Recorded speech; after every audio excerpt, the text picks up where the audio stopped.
wrong. That's wrong, brother. Now, you know, as anybody who studied knows, that the books, that the Bible was written in 3 languages. It was written in Hebrew, it was written in Aramaic, and it was written in Chloe, which was ancient Greek. And you know as well as I do, in Aramaic and in Hebrew, that J does not exist. But the way Jesus' name was registered in the original language is Yahshua. Yahshua, that's right. Yeah, but the only reason why it became Jesus is because when they translated Yahshua to Greek, Yah meaning God. Right. In Greek, the way to say that same thing is J-E. There's no small letters in Greek. J-E. And Shua means son. And Sus means son.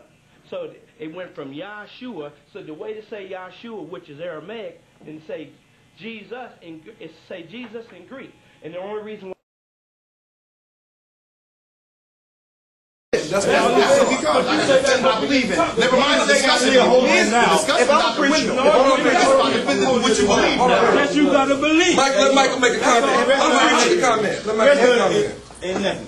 If I'm a preacher, and I've got 100,000 members, if I'm a preacher, and I say, you know what? Show them scripture references and all that. Everybody should take a certain portion of your paycheck, put it in a mutual fund, and X amount of years vested. By the time you're 21, you'll have $1.5 million. That's what I'm doing for each one of my children. $30 a month. I'm putting it in a mutual fund, and for 8 years I'm gonna do that. Another 12 years I'm gonna let it vest, and each of my kids gonna have $1.5 million.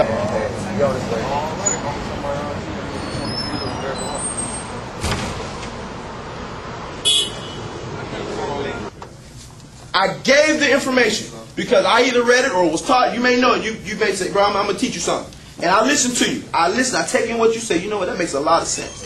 I tell my church, 5% listen. The other 95% don't listen.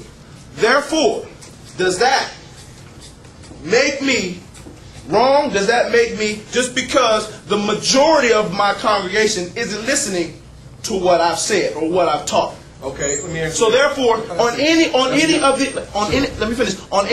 agendas that we approach, the AIDS, right, the teenage pregnancy, right, the murders, if I'm a pastor, I'm gonna say, look, y'all need to get out those gangs. Look, men, you need to get with your sons. Mothers, you need to teach your daughters how to be women. You don't have to sell crack to get out of it. If I'm telling them and I'm showing them, say, look, we have this, I can show you this, I'm gonna show you that. Come, I got a class Tuesday. Everybody's welcome. You can come. I'm going to teach you how to do this. And 2 people show up. Does that mean just because a minority came and benefited and the majority never came, right, does that mean that I, the pastor, I, the church, who address those community issues? I understand. Okay. You're wrong. You're real faulty by being a pastor and 2 people listening. You're faulty. You are in the wrong business. You are in the wrong place. Yeah, you are faulty. You hold responsibility because I am the pastor over this church. My responsibility is to tell them the information. That's my responsibility. You better find a new way to deliver. I cannot choke every member and say, listen, I got a problem. So therefore, it's not the problem is not with me. It's with you accepting the information.